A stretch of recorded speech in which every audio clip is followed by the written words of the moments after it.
Before I tell you my story, I just want to stress that I was not drunk on the night of this happening.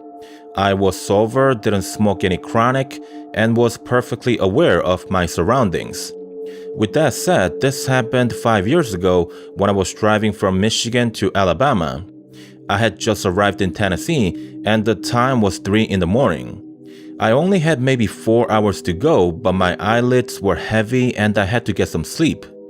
A sign for a motel shows up some 5 miles down, and I take the exit to get the much-needed rest. I get off the exit, follow a 2-lane road for a while, and there it is, the motel shows up. I park the car not far from the motel office and walk inside to get a room.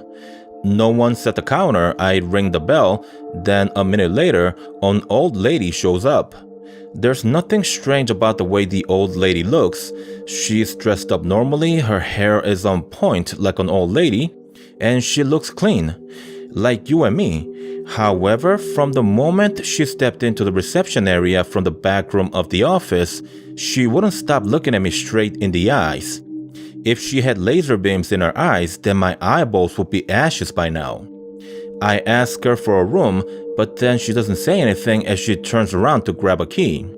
I pull out my wallet to get the credit card. The old lady turns around, then tosses the key on the counter. I'm about to ask how much when she points left with her finger and walks away toward the back room. Freaking bizarre if you ask me, but who knows, maybe this motel takes payment when people check out? Who really knows? It really doesn't matter to me. I just need to get some rest, and if I can get it for free, then even better. I get out, look for the room, and a big smile washes over my face when I finally find it. I really want to take a shower, but the sight of the bed is intensely alluring. I can't help but walk toward the bed. I then jump on it, and the rest is history. I get up at nearly midday the next day.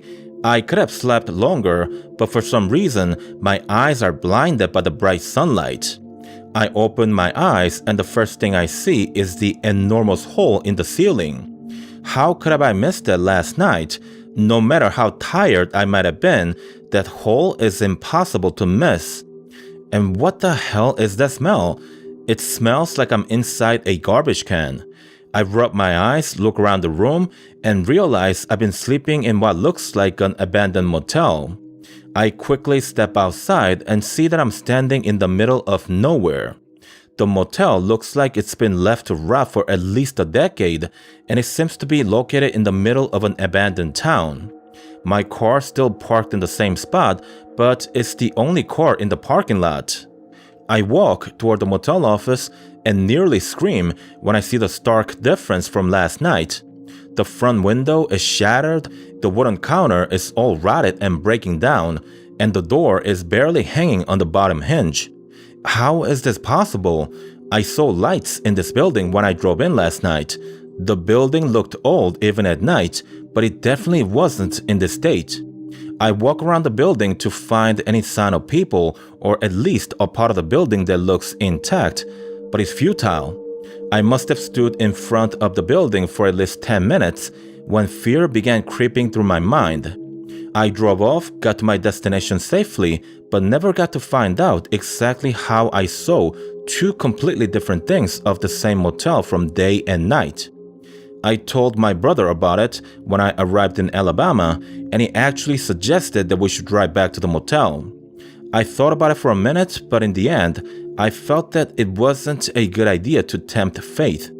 Whatever that place was or is, I had survived the night, managed to escape the town, and the last thing I wanted was to do it all over again.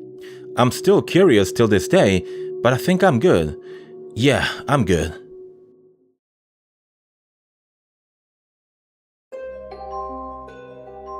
I live in a small town that's been partially built on an old abandoned town, which was deserted long before our current town was found.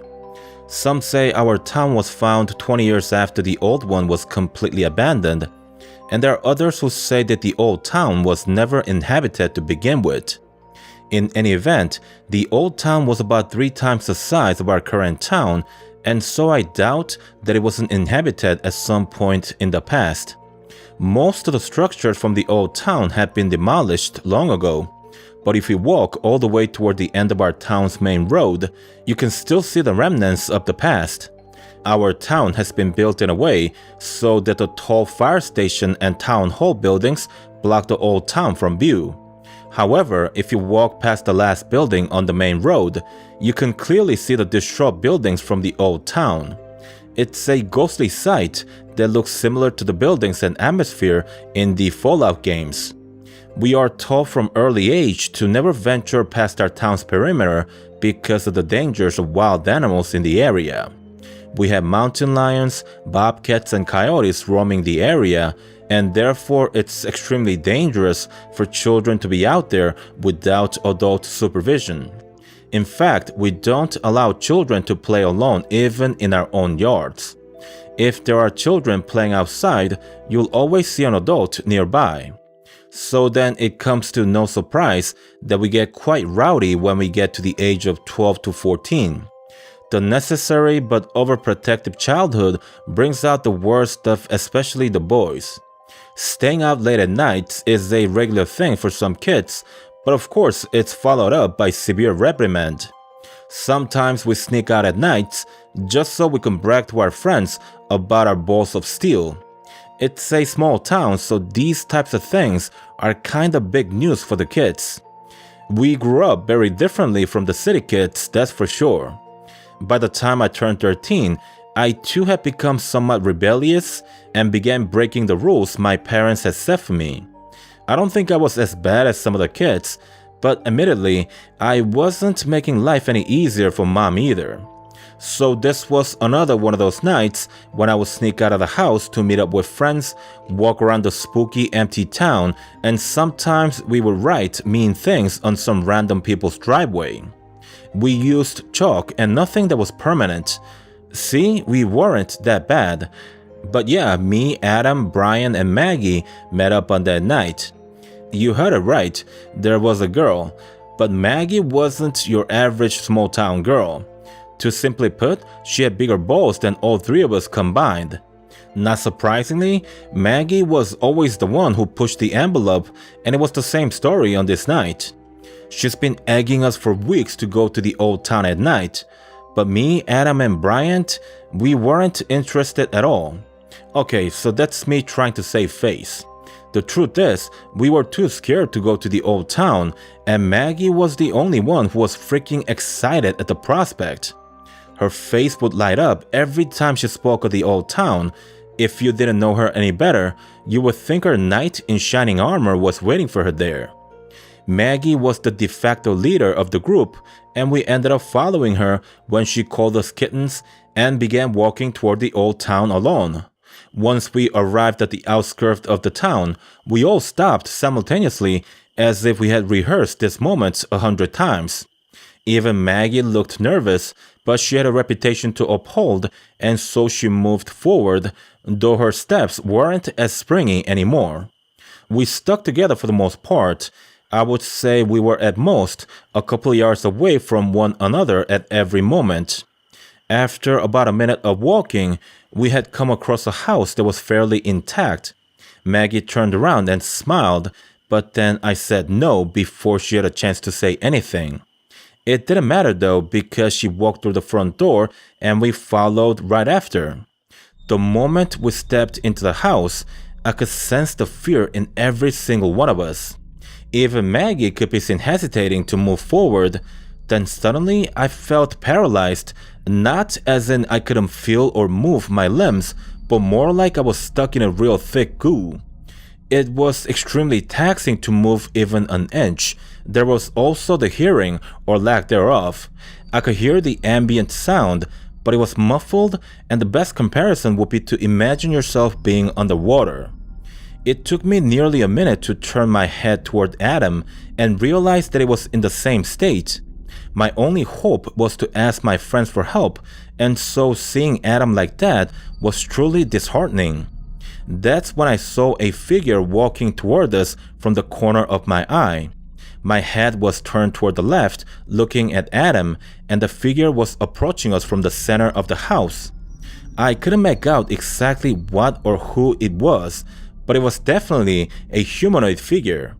A very few tense seconds passed by, and I could hear the being walking toward our backs.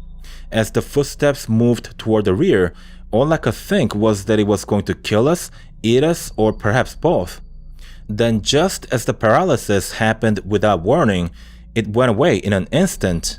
I turned around to check for the mysterious being, but it was gone already. We looked at each other in awe and terror. We could physically move now, but none of us were doing what we should have been doing, which was to get the heck out of there. A minute or two might have passed. I can't say exactly how long. But Maggie took the initiative when she grabbed my hand with her right hand, tapped Adam on the shoulder, then she proceeded to grab Adam with her left hand. She calmly led us out of the house, but once we were outside, we began running for our lives. Adam was kind of chubby when he was young, and so we had to slow down every few seconds so he could catch up. But eventually we were back in our town, and we finally felt safe again. Well, to a degree. We spoke of everything we saw and felt while inside the house, and learned that we had the same experience. Adam and Brian had a clear look of the mysterious being, but they could only tell us that it was wearing a black veil, which covered the being from head to toe. It was from that day that we all began having nightmares. At first, we thought we were having nightmares for the obvious reason. We experienced something terrifying, and we were kids. If you think about it, it would have been even more peculiar if we didn't have nightmares. But then the more we spoke of our nightmares, the more we realized they felt all too real. Sometimes we would dream about being stuck in the middle of an iceberg, and when we wake up from the dream, we find ourselves shaking like leaves. We genuinely felt cold when we woke up, and I'd always get under the bedsheet for that added layer of warmth. The bizarre thing was that we were all having similar dreams. Also important to note is that the mysterious being was always there. On the iceberg, it kept its distance, but it was watching us. If we dreamt of getting lost in a forest, then it would fly from tree to tree, hiding its presence behind the tree trunk or the thick foliage, but it was always there watching us. 2 months later, Adam had a panic attack in the middle of the night, and he was hospitalized for an entire month. The doctors couldn't figure out why he would constantly wake up, unable to sleep for more than 10 minutes at a time. He came back home for a few days, only to be taken back to the hospital when he had another panic attack. Adam passed away 2 weeks thereafter. He was literally killed by lack of sleep. We saw dramatic changes in our personalities as time went on. Maggie, Brian, and I were still having nightmares every night, and we too were having trouble getting enough sleep. As a result, our grades suffered, our social life was all but destroyed, and even our families were starting to get sick of us.